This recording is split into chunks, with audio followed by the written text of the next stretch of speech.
The great hall of Zareth IV was filled with golden lights and quiet whispers.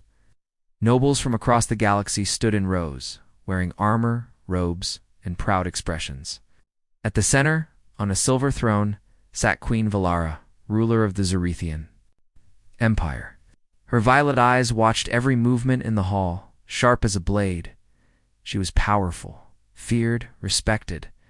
But today her focus was not on her empire. It was on a Humana, simple Earth captain who stood calmly at the edge of the room. His name was Captain Elias Rayner. He wore no armor, no jewels. Only a plain black uniform with a silver badge of Earth's Peace Corps. He stood tall, but relaxed, with hands behind his back like he didn't care about the dozens of alien leaders staring at him. To Queen Valara, he was a joke. A human, here? She whispered to her advisor. In a hall of warriors? They say he defeated 3 Vargan ships without firing a single shot, the advisor replied. HMPH? She scoffed. Probably luck. She rose from her throne, her long robe dragging. Behind, like a wave of stars, the room fell silent. Captain Rayner. House? She said, her voice smooth and cold. You stand in the court of the Zarethian Empire. Tell me, what makes a human like you worthy of entering this hall? Elias stepped forward. Your Majesty, he said calmly, I came to propose peace. Earth wishes to trade, not fight. We believe there is value in friendship. Some nobles chuckled. Others rolled their eyes. Peace, Valara repeated with amusement. Earth speaks of peace while entering my court with empty hands. Where are your weapons, your ships? I came to talk, not to fight, Elias replied. That made Valara smile. A dangerous smile. Very well, Captain, she said. Let's test this piece of yours. She snapped her fingers. From the side of the hall, a warrior stepped forward, a tall female commander named Keleth, dressed in bright gold armor, holding a massive energy staff. Commander Keleth, Valara said, this human thinks peace is stronger than power. Let us show him the truth, Keleth grinned. With pleasure, my queen. But Elias didn't flinch. He simply turned to her and said, Before we begin, may I choose my weapon? Valara raised an eyebrow. You may. He reached into a small pouch at his belt and pulled out 2 short wooden sticks connected by a chain. Nunchucks, he said. The room broke into laughter. Even Keleth tilted her head in confusion. You bring toys to a real battle? They're simple, Elias said, spinning them once, but effective. Valara clapped her hands. Let the match begin. Keleth rushed forward, staff glowing with electric power. She swung with great force, aiming for Elias's side. But Elias dodged. Not just once, again and again. He moved like water, smooth, quiet, fast. His nunchucks spun in circles, blocking strikes and tapping pressure points. He struck Keleth's knee, then her shoulder, then her wrist. In seconds, her grip on the staff weakened. With a final spin, Elias knocked the weapon from her hands. Then, one blow, gentle but precise, hit her chest plate. It cracked down the center. Keleth fell to her knees. Silence filled the hall. Queen. Valara stood from her throne, shocked. What trick is this? No trick, Elias said. Only skill, training, and peace of mind. He stepped back and offered Keleth his hand. She stared at him for a moment, then took it. The room didn't laugh anymore. They watched in silence as Elias helped his opponent stand.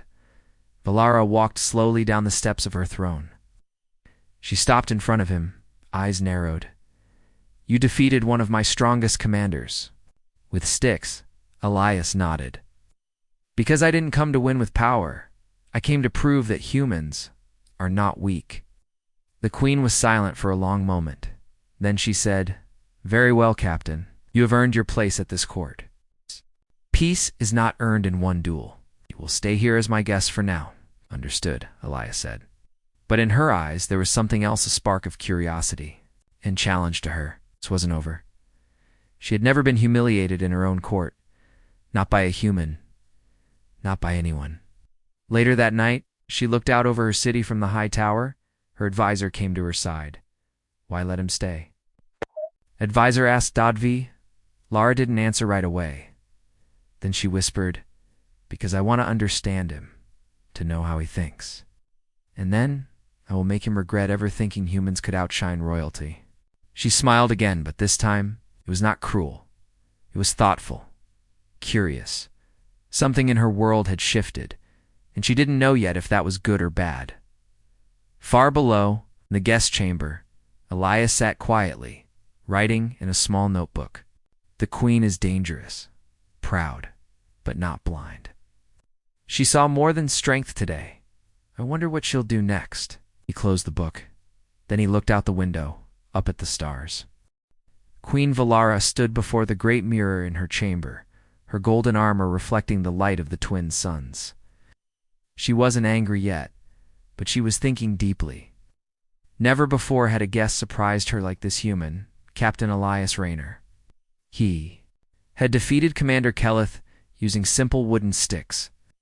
Not only had he won, but he had done it calmly, without showing pride, and that annoyed her. He embarrassed you, her cousin Prince Torin said. Walking into the room with a smug grin, he surprised me, she corrected sharply. There's a difference. You should send him back to Earth. No, she said firmly. I want to test him. If he's truly as noble as he acts, I want to see how long he lasts. That afternoon, Valara summoned Elias to the Hall of Challenges. The floor was polished crystal. Flags of the Empire waved gently above. Greeted him with a soft smile, but her eyes were sharp. Captain Elias, she said, you have earned the right to be here. But one duel is not enough to understand a man's true nature. I agree, Elias said calmly. Test me, if you wish. She clapped her hands, and a list of 5 ceremonial challenges appeared in the air. The duel of logic, the test of taste, the dance of the 9 moons, the dress of the court, the trial of honor. These are not battles, Valara said, but each reveals something deeper. If you fail, the Empire will see who you truly are. Elias looked at the list, nodded, and said, then let's begin. Challenge 1. The duel of logic in the Royal Library. Before nobles and scholars, Elias sat across from a Zarethian philosopher named Rulon, a master of galactic history and debate. The question, what is stronger, tradition or change? Rulon spoke of history, honor, and bloodlines. He gave examples from ancient Zarethian conquests. Elias listened. Then he responded with a story. He told them about a small island on Earth, where fishermen survived a deadly storm not by holding tradition, but by learning to build better boats. He spoke clearly, without rushing. His words were simple, but full of meaning. In the end, the judges declared the human had won not with facts, but with wisdom. Even Valara had to clap, though only briefly. Challenge 2. The test of taste in the Imperial Dining Hall Elias sat at. A long table with colorful dishes from across the Empire. Some were spicy, others sweet, and some very strange. The challenge, try each food, explain its taste, and choose a favorite. Most humans would gag or refuse. One dish even moved on its own. But Elias calmly tasted each one. He didn't make a face. Instead, he asked questions: what spices were used, what region they came from. When he tasted the sharp green jelly of zentha root, he said, "It reminds me of Earth's sour fruits." "I like it." Chefs clapped in surprise. The crowd, expecting a reaction of disgust, began to respect him more. Challenge 3. The Dance of the 9 Moons. This challenge took place in the Starlight Garden, under glowing trees and soft music. The dance was a traditional Zarethian art, filled with strict steps and slow turns. Elias didn't know the dance. He admitted it, but he asked for 10 minutes to watch a recording. Then, when the music began again, he moved not perfectly, but gracefully. His rhythm was different, less stiff, more natural. The crowd laughed at first, but slowly began to clap along. His version was unique, like a new branch on an old tree. Valara watched with narrowed eyes. He dares to change our tradition. One noble whispered, "No," another said, "He respects it." In his own way. Challenge 4. the dress of the court for this test. Elias had to wear Zarethian royal clothing and present himself to the court with proper style. The robes were long, heavy, and full of gems. Most outsiders looked foolish in them, but Elias appeared wearing a simpler version, carefully adjusted for movement. He had studied the rules and adapted them. He walked into the court and bowed perfectly. One noble even whispered, "He looks better than Prince Turan." Toron, standing nearby, turned red. Valara kept her face calm, but her fingers curled slightly. Challenge 5, the trial of honor, the final test, was not a game. It was a real situation. A servant was accused of stealing a precious ring from the queen's cousin. The court wanted to punish her. Elias stepped forward. "Let me speak to her." He asked no harsh questions. He listened. He noticed her torn uniform, her trembling hands, and the fact that she had only one working boot. Then he asked, "Where were you last night?" She whispered, fixing the power lines near the lower gardens. "I have proof." Elias looked at the logs and she was telling the truth. She had been blamed without reason. Valara stared at him, surprised. "You protected someone no one cared about," Elias replied. "Justice is not about power. It's about listening." That night in her private chamber, Valara paced back and forth. He had passed every challenge. Not through strength, not through force, but with patience, skill, and quiet honor. "He's making a fool of me," she muttered. "No," said her advisor. "He's making people admire him." At the same moment, across the palace, Elias stood on a balcony looking at the stars. "She wants me to fail," he wrote in his notebook, "but each test makes her more curious. She is not evil, just proud." Back in the queen's room, Valara looked at her reflection. Then she said aloud, "If he impresses one more noble, I'll marry him myself just to shut them up." She laughed, thinking it a joke, but the universe was listening. The grand hall of the Aurelian palace was full. Tall crystal pillars shone in soft gold light. The nobles of many planets sat in their fine robes and armor, their eyes all on the center stage. Today was the final event of Queen Valara's diplomatic games, a public debate of honor and leadership. It was also her final chance to humiliate the human queen. Valara sat on her throne, dressed in her royal armor and long cloak. Her crown glowed with light. Her face was tight with frustration. Nothing had gone as planned. Her guest, Captain Elias Rayner, had passed every challenge. He had spoken with dignity, moved with confidence, and even danced with simple grace. The people had started liking him. It was too much. So today she had prepared a final blow. Let him try to debate with the Empire's greatest scholars and lords. Him show everyone how simple and small-minded humans really were, at least. That was her plan. A high noble stood in the center. "Let us begin. First question. What is true leadership?" Queen Valara smiled. She knew her advisors would give noble answers about power, tradition, control. Elias stepped forward quietly. He wore a simple earth uniform, clean but plain. He gave a short bow. "To me," Elias said in a calm voice, "leadership is not control. It is trust. It means standing in front when things go wrong and stepping back when others deserve." The credit murmurs rose in the hall. One lord scoffed. "That sounds weak." Elias turned toward him. "Ah, is it weak to protect those beneath you? To admit mistakes when others stay silent?" The hall fell quiet again. Then came the second question. "What makes a ruler honorable?" Valara leaned forward. This would be his end, she thought. Elias nodded slowly before answering. "Honor," he said, "is not shown when things are easy. It is shown when you do the right thing, especially when no one is watching." Some nobles lowered their eyes. One young noblewoman whispered, "He speaks like an old soul." By the time the third and final question came, what defines greatness? The crowd was listening closely. Elias smiled faintly. "Greatness is not how many people kneel to you," he said, "but how many rise because of you." There was silence. Then applause. Soft at first, then louder. Some nobles stood. Even the Imperial Guards nodded. Slightly, Valara's jaw tightened. Her plan was breaking. She stood suddenly and raised her voice. "You speak well," she said coldly, "but your words are full of fantasy. This is the real galaxy. Human, not a storybook."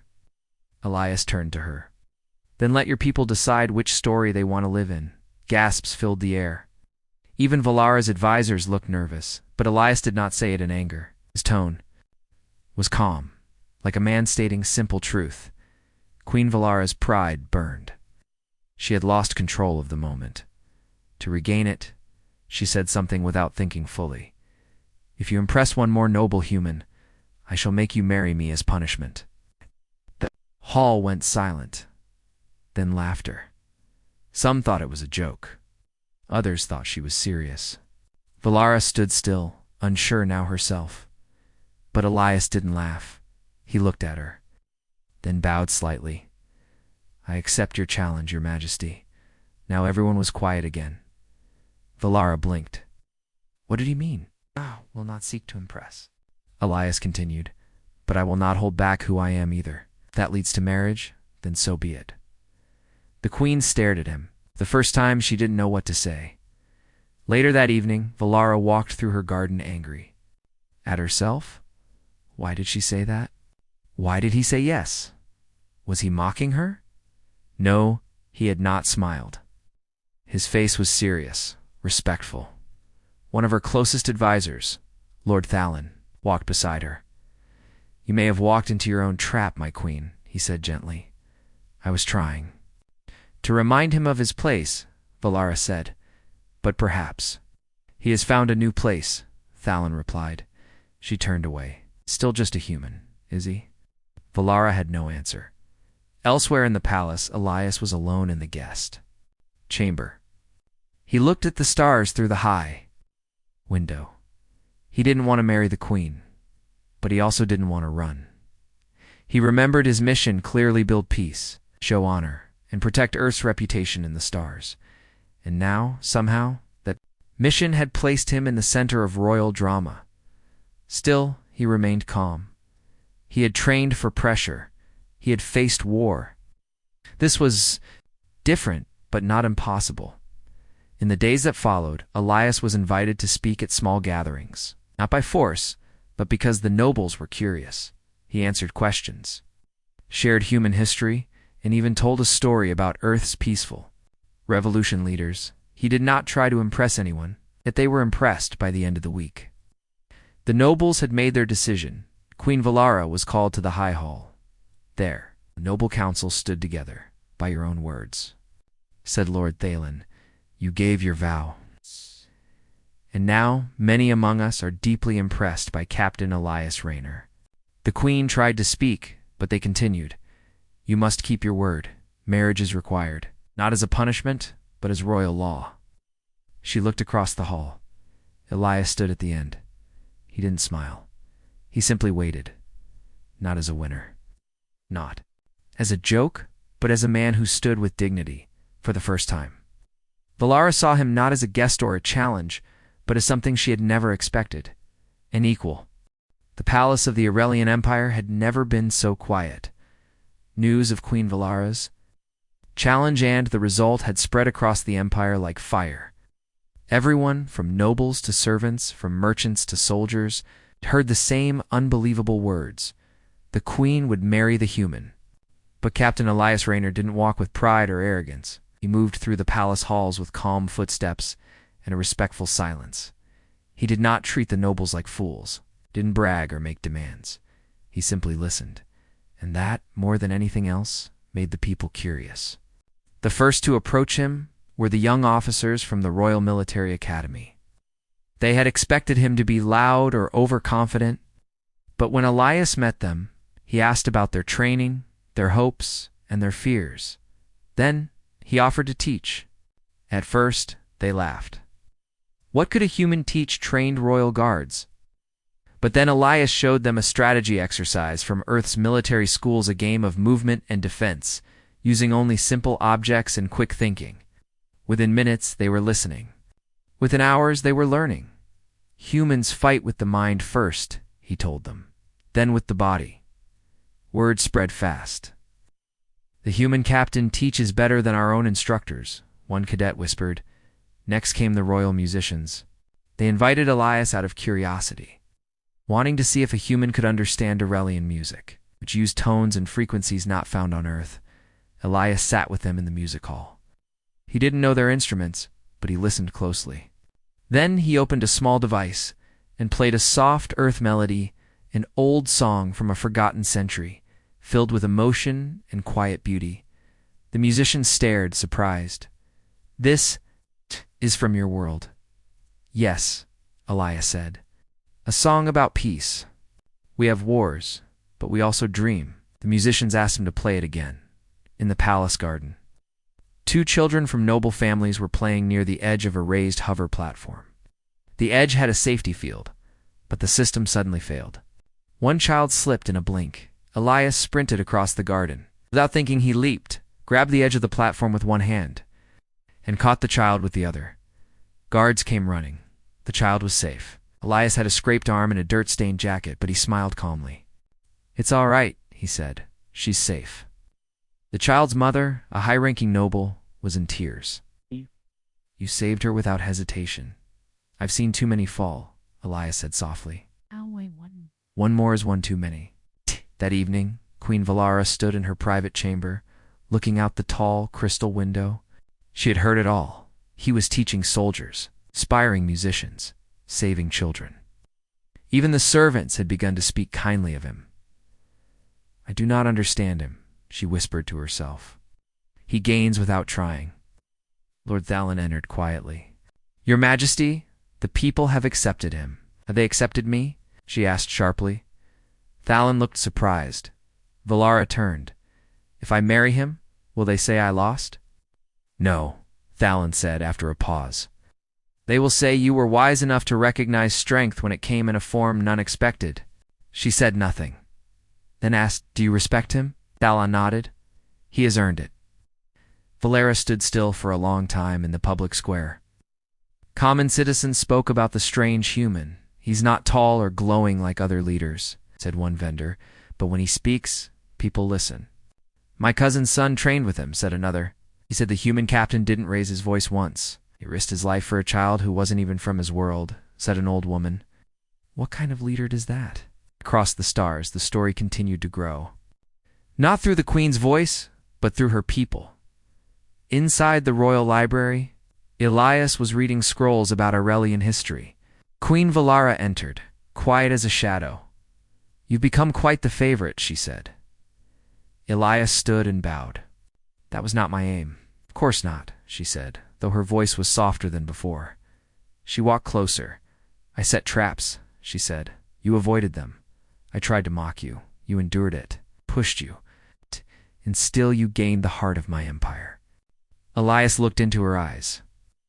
I only did what I believed was right. Valara studied his face. Do you think I am a tyrant? No, Elias replied. I think you are a proud ruler. But even pride must bend when it meets truth. She blinked. I thought marriage would be punishment, she said quietly. And now, Valara looked away. Now, I'm not sure who the punishment is for. Elias didn't answer. He simply stood there, calm, waiting. She turned back to him. Do you hate me? Do you think I am your equal? I think you are more than what you try to appear. Her eyes narrowed. And what does that mean? It means you hide your heart behind your crown. Valara took a slow breath. No one had ever spoken to her like that. Not with rudeness, not with fear. Just truth. I don't know what to do with you, she said at last. Start by deciding what you want, Elias replied. She said nothing, but her silence was not angry this time. It was thoughtful. By the end of the week, the nobles gathered again. The law was clear. The queen's vow must be honored, and so the preparations for the royal wedding began. Not as a joke, not as a punishment, but as a union that no one expected. And everyone now watched with great interest. The sun over Aurelia's twin towers rose slowly, casting golden light across the royal palace. A calm breeze moved through the palace gardens, and soft music echoed in the halls. But inside the throne room, the air felt heavier than usual. Queen Valara stood before the royal mirror, wearing a white gold robe. Her crown sat beside her, not on her head. For once, she wasn't wearing her armor. She looked at her reflection for a long time. Her advisors waited outside the chamber, whispering about the marriage ceremony. Servants moved quickly, placing decorations, preparing food, and arranging the scrolls of union. Ow. The entire empire was preparing for the biggest event in decades, a marriage between the proud queen of Aurelia and a human. It still felt strange. Even to her, in the garden, Captain Elias Rayner walked alone. He wasn't nervous, but he was thoughtful. He had faced alien beasts, deadly diplomacy, and battlefields. But this was something different. Marriage wasn't part of his mission. It had started as a game, a challenge. But now it had become real. He thought about Queen Velar, not just the ruler, but the woman behind the crown. She was strong, clever, and proud. She had tried to humiliate him, but he didn't hate her for that. She had learned, changed, and perhaps so had he. A guard approached. "The queen requests your presence, Captain." Elias nodded. "I'll be there." Inside the royal planning room, nobles and advisors gathered. Some whispered doubts. Others spoke of destiny. Lord Thalon stood near the window, watching the crowd gather below. He had supported this strange turn of events more than anyone. One noble spoke carefully. "Your Majesty, are you certain about this union?" Valara raised an eyebrow. "You question my word?" "No," he said quickly. "Only the risk." Valara looked at them all. "I made a vow. I gave my word. And he has shown more honor than many in this room." The room fell silent. Lord Thalon smiled slightly. Later that day, the Queen called a public address. Thousands of citizens gathered in the central city plaza. Flags of both the Aurelian Empire and Earth flew side by side. Giant screens showed the royal balcony. When Queen Valara stepped out, the people cheered. She raised her hand. Silence fell. "People of the Empire," she said, voice clear and strong. "Many of you have heard the story. I challenged a man, a human. I expected him to fall." She paused, but he stood, not by power, not by force, but by truth. She turned slightly, "And now by our law and by my word, I shall marry Captain Elias Rayner of Earth." Of shock passed through the crowd, but then applause, cheers, some in disbelief, some in awe. Moments later, Elias stepped beside her. He didn't wave or bow. He just stood quietly, hand folded behind his back. Valara looked at him and turned back to her people. "This is not surrender," she said. "This is strength. For when we accept what we do not expect, we become stronger than we were before." Preparations for the wedding began immediately. The palace transformed. Royal engineers set up a viewing station that allowed citizens across planets to watch the ceremony. Musicians from both Earth and Aurelia practiced together. Earth sent ambassadors, gifts, and even traditional human cloth and art. Some aliens still whispered doubts. Why marry a human? Will she lose power? Is this a trick? But others replied, he earned it. He saved a child. He changed the queen's heart without a fight.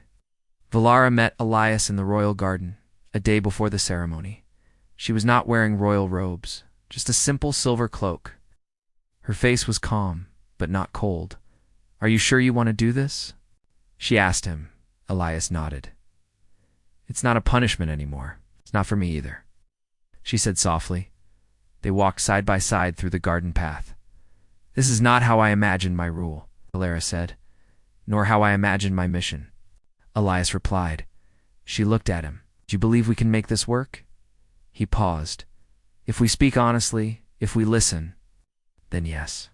She smiled just slightly. That sounds like peace. Dangerous thinking. Elias smiled back. I've always been dangerous like that.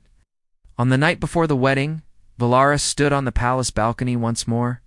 This time alone, she thought. About all that had happened, her pride, her challenge, his quiet strength, how everything had changed because of a simple man with no crown, no armor. Just truth. She realized something. She had always ruled from above, but Elias ruled from beside, and perhaps that was what the empire truly needed. The wedding day arrived, thousands filled the royal city. Ships floated above in perfect formation.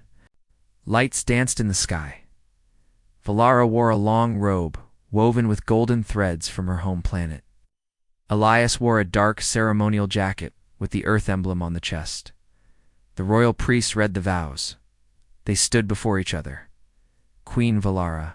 The priest said, "Do you accept this bond not as a ruler, but as an equal?" "I do," she said clearly. "Captain Elias Rayner, do you accept this bond? Not as a duty, but as a choice?" "I do," Elias said softly. The final words were spoken. Then by law and honor, this union is complete. The people cheered.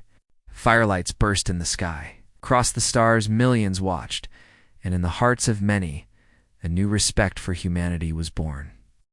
The stars above Aurelia shone brighter than ever before. It had been 1 month since the royal wedding. 1 month since the queen of a powerful empire married a man from Earth. And in that short time, many things had already begun to change. Inside, the palace queen Valara sat at her throne, but she was not alone. Captain Elias Rayner stood beside her, not with a sword or speech, but with calm presence. Today was the first grand council since their union. Alien leaders from across the galaxy had come to witness how the empire would now be ruled. Many expected the queen to act the same as before, proud, strict, distant. But as the council began, they quickly saw something different. Valara listened more than she spoke. She allowed others to finish their thoughts. When one minor planetary governor stumbled through his words, she didn't interrupt or mock him as she once might have. She waited, then gave advice instead of judgment. Elias didn't speak unless asked, but when he did, he offered ideas. The others hadn't thought of ideas that solved problems without war, without force. Even those who had once doubted the marriage began to whisper among themselves, "She's changing, the better." Later, in the private garden, Valara walked slowly, thinking deeply. Elias joined her carrying 2 cups of tea, one Earth-style, one Aurelian. He handed her the one with green steam. "You were quiet during the meeting," he said. "I listened. You were right. It works better." Elias smiled. "It takes strength to lead with power, but more strength to lead with patience." She looked at him. Strange. "That sounded like something I would have said long ago," maybe Elias said. "But the meaning changes depending on who says it." "And when?" Valara took a slow sip. "I never believed I could change." "You didn't change," Elias said. "You evolved." In the weeks that followed, reforms were introduced. Valara reduced the punishments for minor crimes across the outer colonies. She opened the royal library to scholars from every planet. For the first time in Aurelian history, human representatives were invited to help design defense systems and trade routes. The people noticed. Nobles began respecting her, not just for fear, but for fairness. Soldiers followed her not just for loyalty, but for love of the empire, and in the hearts of many citizens. A new phrase started to spread. The queen has grown stronger with the human by her side. One evening, Valara and Elias stood on the palace balcony. The sky was clear. Below, the royal city buzzed with light and life. "It's quiet tonight," Valara said. "Peace is always quieter than war," Elias replied. She looked at him. "Did you ever expect this?" Elias shook his head. "No, I came here expecting a fight, not a future." Valara smiled softly. "I came expecting to embarrass a human, not marry one." They both laughed, a calm, true laugh, not forced, not royal, just human. Days later, a situation rose near the Outer Rim planets. A pirate group was attacking trade routes. Valara called a meeting with her generals. Before, she would have sent full warships, immediate, forceful, but this time, she looked at Elias. "What would Earth do?"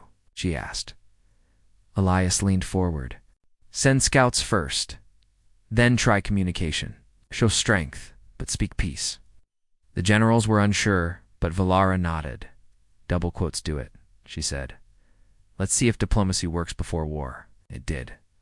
The pirates were not rebels, they were starving. The Empire sent aid and gave them a safe trade agreement. No battles. No lives lost. The victory was quiet, but powerful, in private. Queen Valara began keeping a journal. She had never done that before. In it, she wrote about her days, her thoughts, her husband, her hopes. I was born to rule. Thought I needed only strength. But now I see strength comes in many forms. Kindness is not weakness. Listening is not surrender, and love is not a distraction. She never showed Elias the journal, but he noticed her smile more often. He noticed that she held her head a little differently, not with pride alone, but with purpose. Months passed. The Empire thrived. The Queen and Elias began touring other planets. Wherever they went, people gathered in peace. Children ran through the streets to see the Earth's prince. They began to call Elias. On one cold moon, an old woman gave Valara a hand-woven scarf. For your kindness, the woman said, we have seen the change in you. Valara accepted the gift gently. Her eyes, for the first time in public, looked a little wet. Later, Elias asked, are you all right? Valara nodded. That was the first time someone thanked me, not because they feared me, but because they saw me. 1 year after the marriage, the Galactic Union met again. This time, it was Valara and Elias who stood at the front.